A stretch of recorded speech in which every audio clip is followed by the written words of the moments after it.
안녕하세요. 이화여대학교의 유승철 교수입니다. 이번 시간은 디지털 마케팅 효과와 효과 분석이라는 주제로 말씀드리려고 하는데요.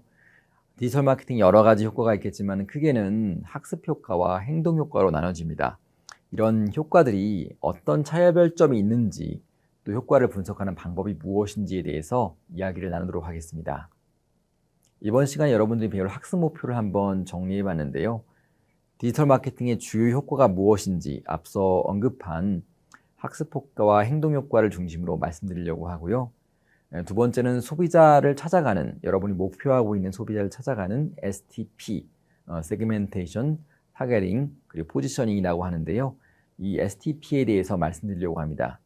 마지막으로는요, 마케팅 효과를 분석하기 위한 다양한 연구 방법들이 있습니다. 이런 방법들을 재미있는 사례와 함께 제시하려고 합니다.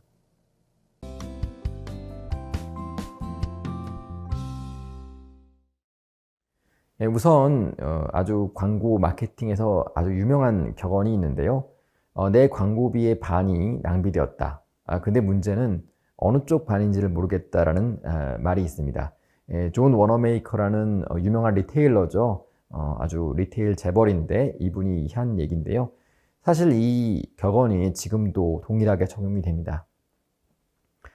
마케터 입장에서 상당히 많은 광고비 또는 PR비를 들여서 이제 그 마케팅을 집행을 했는데, 문제는 효과는 나는데 과연 어디서 효과가 나는지를 모르겠고요.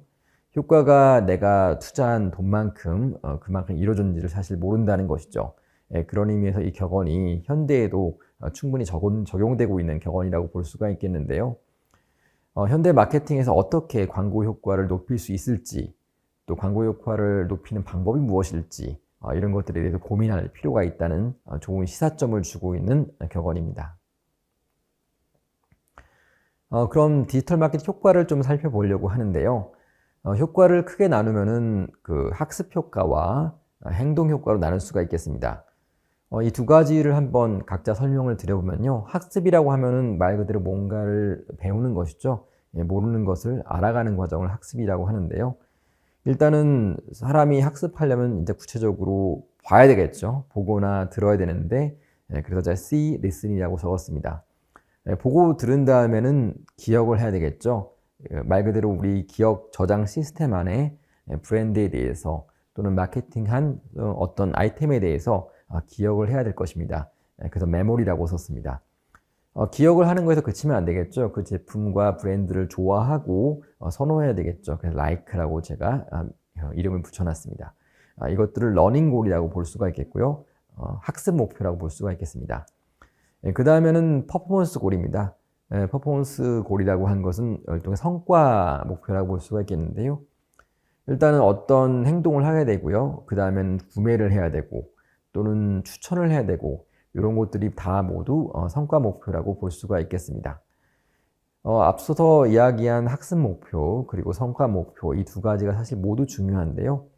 또 우리 브랜드가 어떤 상황에 있느냐에 따라서 각자 어떤 목표가 적용될 수 있을지도 달라지게 되는 것이죠. 다음으로 시장 세분화에 대해서 말씀드려 보겠습니다. 시장 세분화라고 하면 마켓 세그멘테이션이라고 번역이 되는데요. 예컨대 시장 전체에 있는 소비자가 너무 많지 않습니까? 그래서 시장을 조금 더 쪼개서 정말 나에게 중요한 소비자가 누구인지 그 세그먼트를 밝혀내서 그 사람들을 중심으로 커뮤니케이션, 마케팅을 한다는 의미에서 시장 세분화라고 부릅니다. 문제는 시장을 나누는 여러 가지 기준이 있을 텐데요. 예컨대 인구학 통계학적으로 뭐 여성이든 남성이든 노인이든 중년이든 청년이든 이게 나눠가는 방법이 있을 거고요. 그 다음에 심리학적으로 구분할 수도 있겠습니다. 이거를 사이코그래픽 세그멘테이션이라고 부르는데요. 예컨대 또 어떤 사람들은 상당히 외향적이고 어떤 사람들은 예컨대 아웃도어 라이프로 즐기는 그런 사람들이고 어떤 사람들은 또 어떠한 사람들이라고 이렇게 그 사람들의 라이프 스타일 또는 심리학적인 변이에 따라서 나눌 수도 있을 것입니다. 물론 또 다른 여러 가지 변인들로 나눌 수 있는데요. 예컨대 뭐 사회경제학적 지표로 나눌 수도 있겠죠. 그 사람이 어디에서 무슨 일을 하는지, 그 사람의 소득 수준은 얼마인지, 그 사람의 가족은 어떻게 구성되어 있는지, 아니면 그 사람들이 살고 있는 위치는 어디인지 지역적 세분화도 가능한 것입니다. 이와 같이 시장 세분화를 하는 방법론들은 상당히 다양하고요. 또 이미 방법론들이 또 고도화되고 있는 것이 사실입니다. 근데 문제는 너무 시장 세분화를 이제 작게 했을 때, 그때는 또 문제가 생기죠. 왜냐하면 도달할 수 있는 타겟 세그먼트가 너무 작아지고 그에 소요되는 비용도 너무 커지기 때문입니다. 결과적으로 요약하면은 우리가 가야 될 시장의 세그먼트, 시장의 덩어리를 적절하게 선택을 하고요. 그 적절한 선택의 덩어리에게 적절한 마케팅을 하는 게 필요하다고 볼 수가 있겠습니다.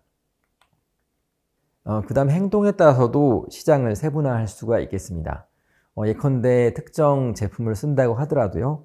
특정 제품을 쓸 때 어떤 사람들이 어떤 효용을 추구하는지, 어떤 베네핏을 추구하는지에 따라서 나눌 수가 있겠죠.